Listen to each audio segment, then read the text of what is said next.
से कहा कि हे पुत्री, तुम तपस्या क्यों कर रही हो? तब पार्वती जी बोली कि हे सप्तर्षियों, आप लोग मेरी मूर्खता को सुनोगे तो हंसोगे।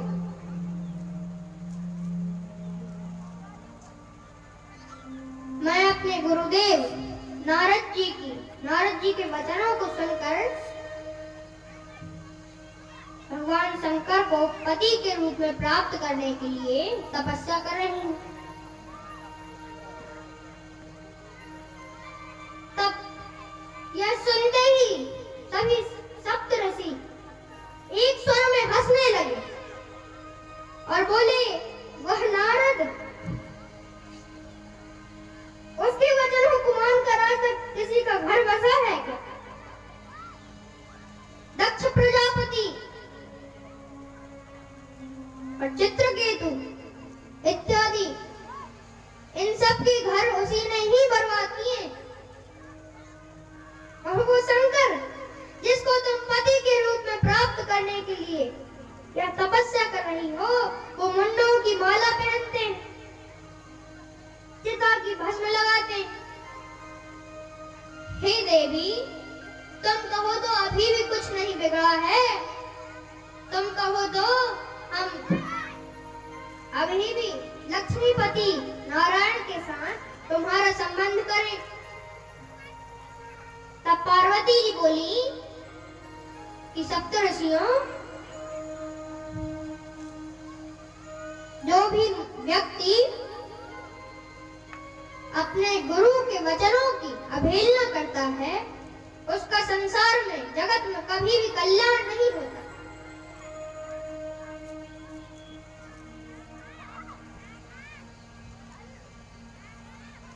चाहे शंकर जी भी आकर मुझे मना क्यों न कर दें विवाह के लिए, और मुझे करोड़ों वर्षों तक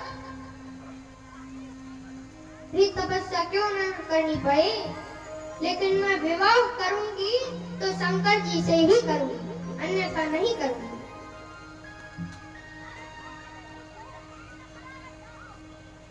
यह सुनते ही सभी सप्तऋषि पार्वती जी की प्रशंसा करने लगे और सभी सप्तऋषि पार्वती जी की प्रशंसा करते हुए और शंकर जी के पास चल दिए। जब सप्तऋषि शंकर जी के पास पहुंचे तो उन्होंने शंकर जी को पार्वती जी की सारी कथा सुनाई। तब शंकर जी, भगवान शंकर प्रेम में मग्न हो गए, और उन्होंने अपनी समाधि लगा ली। और तब हिमाचल जी पार्वती जी को अपने घर लेकर के गए। उसी समय एक तारकासुर नामक राक्षस हुआ।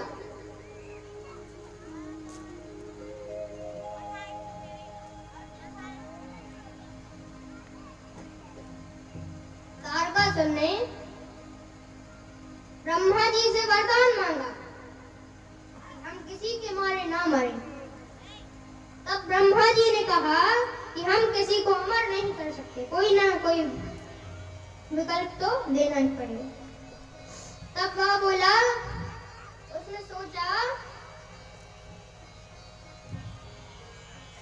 शंकर जी की जो पिछली पत्नी थी वह तो योग अग्नि में भस्म हो गई, और शंकर जी समय समाधि में है, और अब इनकी समाधि कब खुलेगी और कब इनका विवाह होगा और कब इनका पुत्र होगा। अब समाधि खुलेगी तभी विवाह होगा, और विवाह होगा तभी पुत्र होगा। तब तारकासुर ने कहा कि हम शिव जी के पुत्र के अलावा और किसी से न मरें।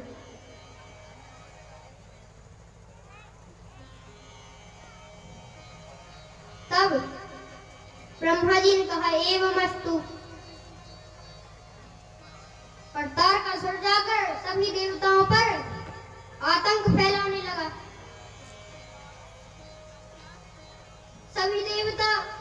ब्रह्मा जी के पास गए और उनसे बोले कि हे प्रभु,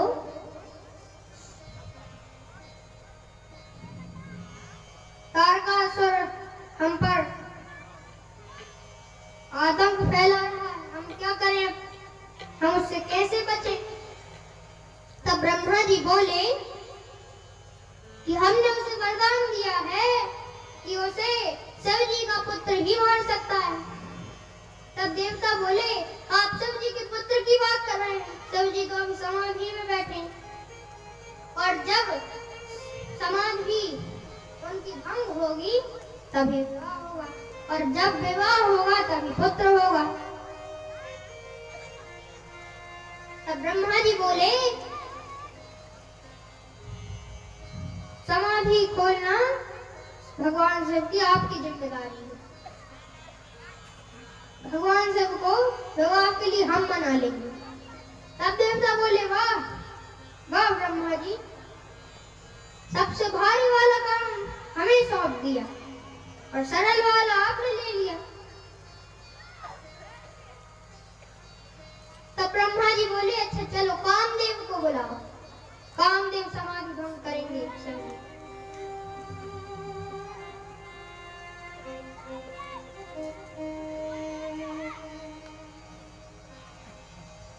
तब कामदेव को बुलवाया।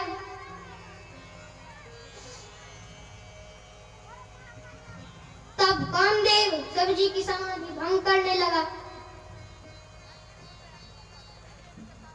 और अपने सहायकों सहित अनेक प्रकार के खेल खेलने लगा। जब शिव जी की समाधि भंग नहीं हुई तब कामदेव एक वृक्ष के पीछे जा खड़ा और उसने पुष्प का बाण लिया हाथ में। तभी शिव जी के हृदय में राम जी बैठे हैं। राम जी ने सोचा कि अब यदि मैं इनके हृदय से अंतर्धान नहीं होऊंगा तो कामदेव का बाण निष्फल हो जाएगा, और मैं इनके हृदय से जब अंतर्धान हो जाऊंगा तो यह मुझे ढूंढने के लिए अपने नेत्र खोल देंगे, नेत्र खोलेंगे और कहेंगे कि मेरे प्रभु कहाँ गए, मेरे इष्ट देव कहाँ गए, मुझे ढूंढने के लिए अपने नेत्र खोल देंगे। ऐसा ही भगवान राम ने किया। जब कामदेव ने पुष्प का बाण चलाया, उसी समय उसी क्षण भगवान राम शिव जी के हृदय से अंतर्धान हो गए और बाण यहाँ शिव जी के हृदय में लग रहा है और राम जी अंतर्धान हो रहे हैं हृदय से। जैसे ही राम जी शिव जी के हृदय से अंतर्धान हुए तब शिव जी ने अपने नेत्र खोल दिए और चारों तरफ देखने लगे कि मेरे स्वामी कहाँ गए, और देखा तो हृदय में उनके बाण लगा था। उन्होंने चारों तरफ जब देखा तो सामने एक पेड़ के पीछे उन्हें कामदेव नजर आ गया। उन्हें अत्यंत क्रोध हो गया और शिव जी ने क्रोध में आकर के अपना तीसरा नेत्र खोल दिया और उससे कामदेव भस्म हो गया।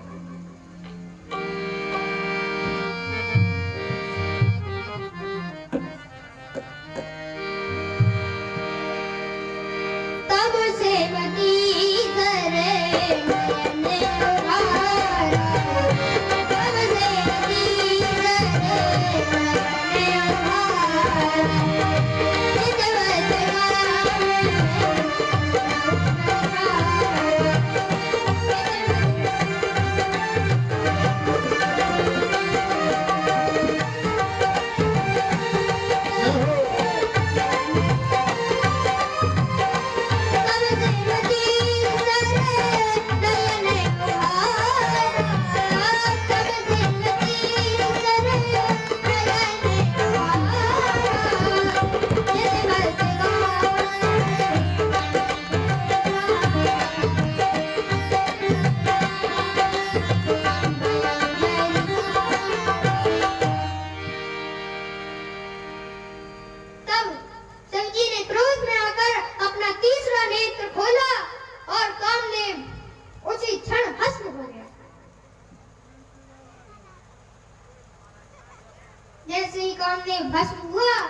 भोलेनाथ,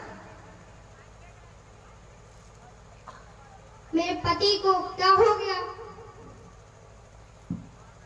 तब भगवान शंकर क्रोध में बोले कि अब से तेरे पति का नाम अनंग होगा और अब वह संसार में बिना शरीर के सभी को व्यापेगा।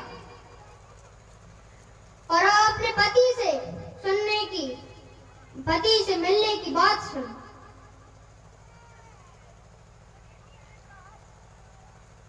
कृष्ण तनय हो ही पति तोरा,